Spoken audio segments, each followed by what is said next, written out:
I'm curious about this one, chat. Surprising things you can't take to space as an astronaut. Well, your childhood dream is coming true. Okay. You've been selected as one of the volunteers to go to space as a tourist. Hell yeah! It's time to pack your bags. Must check the airline.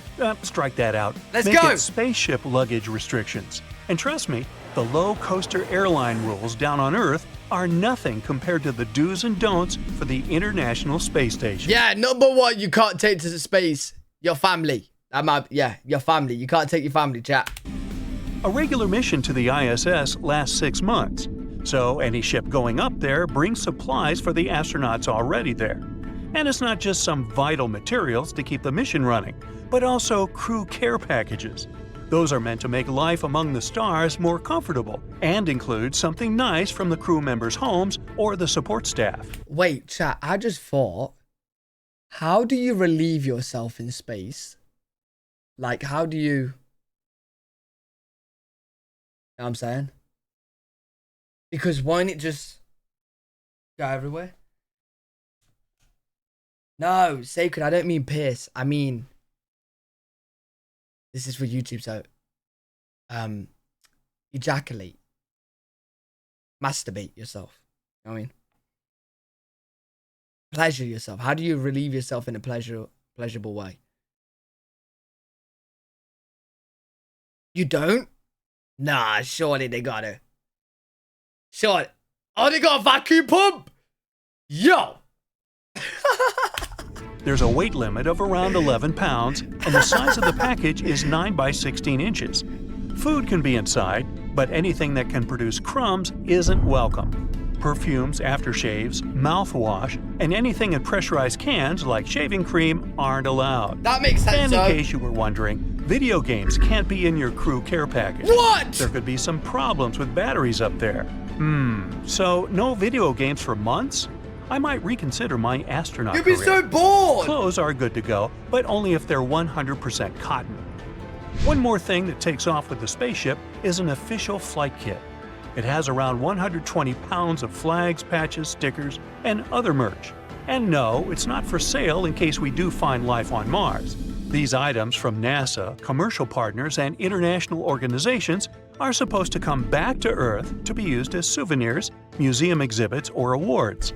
And, of course... Hey, yo, so taking up room is souvenirs. I'm going to space. Give me some fun shit, bro. I don't want souvenirs. You're using my luggage for souvenirs, mate. You'd have to send NASA an official request, and they'll decide which items and how many can go. Now, life in space would be sad if you can't bring something that reminds you of home, right? Well, NASA's got you covered. You can also bring a personal preference kit on your mission. Don't get too excited, though. It's just around the size of a lunchbox and can fit a bit over 3 pounds. What? PPK was introduced during the Gemini program, when 2 people could fit into a capsule instead of 1 like before. Back then... Yo, can I bring my pussy penetrator 5000 from Amazon that I got for 30 quid? Can I bring that or no? Without no... Personal items had to go inside a gray nylon bag with a drawstring. Astronaut Wally Schirra chose to pack his bag with 20 gold medals, 5 silver medals. Fine, what about a sex doll? You know, you could blow up in space, right? Flags, patches, and a Florida hunting license. I wonder what Clancy had for his time in space. His colleague, Michael Collins, who went on the first mission to the moon, brought 3 flags with him, among other things. Wait, hold up, chat. Hold up. Chat. I'm curious. Has a lady and a man gone into space and had sex and she's pregnant and came back? Has that ever happened? Because would the baby be alien? Well, let's say it was like, let's say she gave birth in space because she couldn't come down. Would it be alien, bro? Would the baby be the first alien? It was born in space. You know what I'm saying? Years later, he took part in a NASA poll on Twitter and shared that he wished he had brought coffee and a good book to read.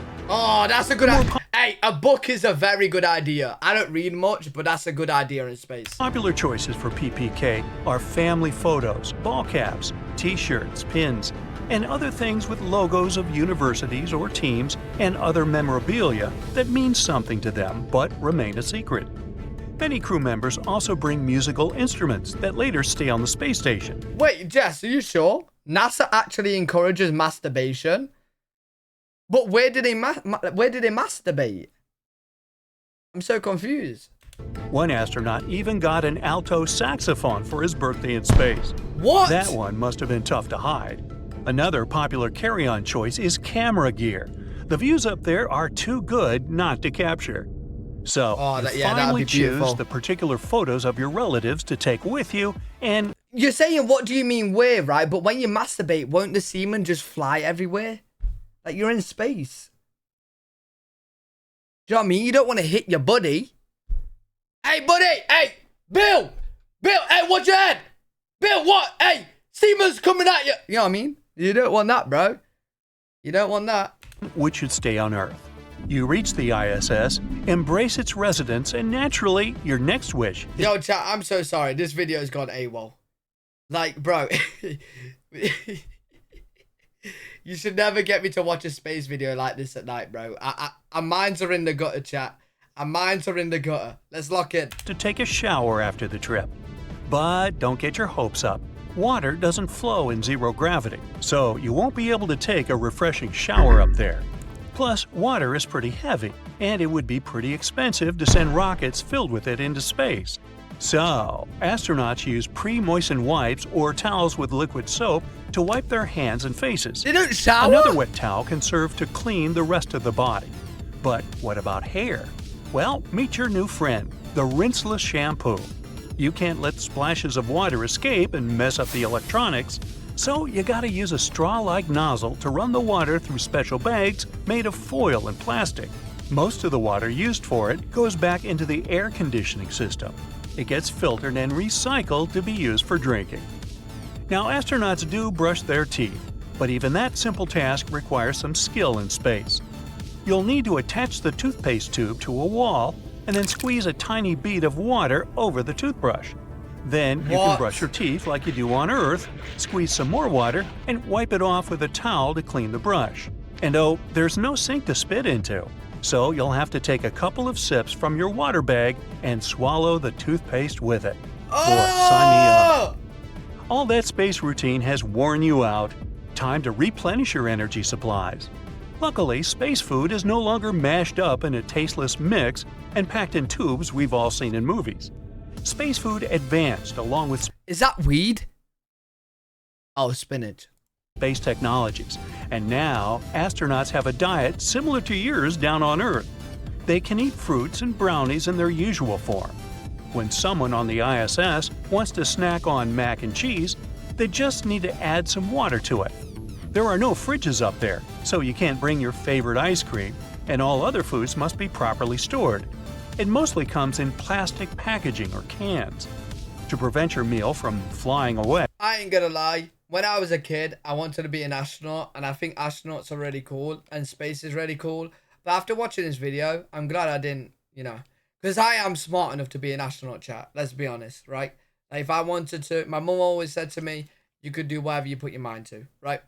So I'm so glad after this that I, chose not to be an astronaut. That packaging comes with Velcro patches and can be attached to a tray or table. There's a convection oven, so those lunches among the stars won't be as cold as outer space. Astronauts get 3 meals a day, and nutritionists make sure they're all well balanced. You can choose between coffee, tea, orange juice, fruit punches, and lemonade when you feel thirsty. Fizzy drinks don't fizz in freefall, so you can't bring soda. There's ketchup, mustard, and mayo to spice up your diet, but the salt and pepper only come in liquid shape. Otherwise, they clog the air vents and other equipment or get stuck in the astronauts' eyes, mouths, and nose. Yep, we already know crumbs aren't welcome in space for the same reason. But what about bread? One option is to replace it with tortillas. Another option is to sneak a sandwich on your spaceship without anyone knowing. John Young tried it. Oh, but isn't that not allowed? You could break you. Hey, dangerous.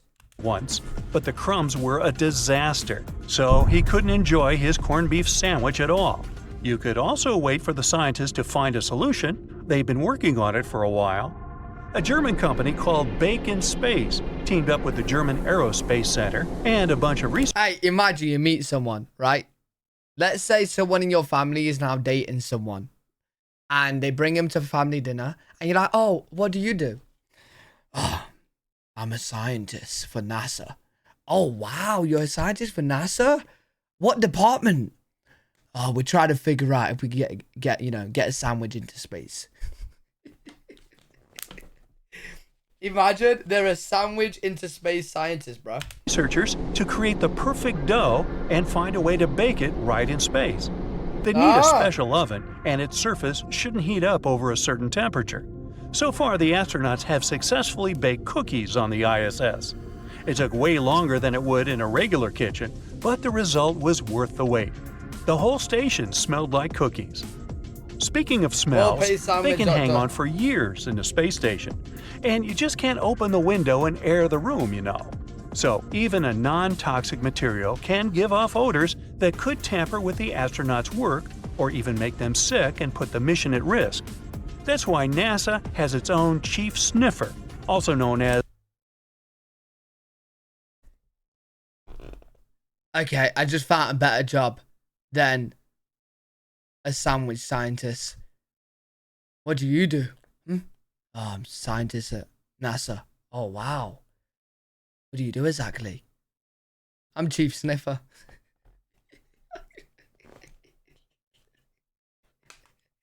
What? You're the chief sniffer? As Nostradamus. His work is to smell all objects that will be in the habitable zone of the ISS.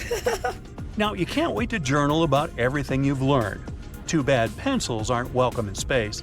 The lead could easily break off, float away, and cause some major drama. Oh, a regular pen wouldn't work in weightlessness, so a special pressurized space pen premiered back in 1968. There are around 80 models of it now, and dozens of them are currently floating on the ISS. It's been one busy day in space so far, and your mission is just getting started. Hey, chat, should we make a rocket and go to space? Live on stream? How hard would it be, chat?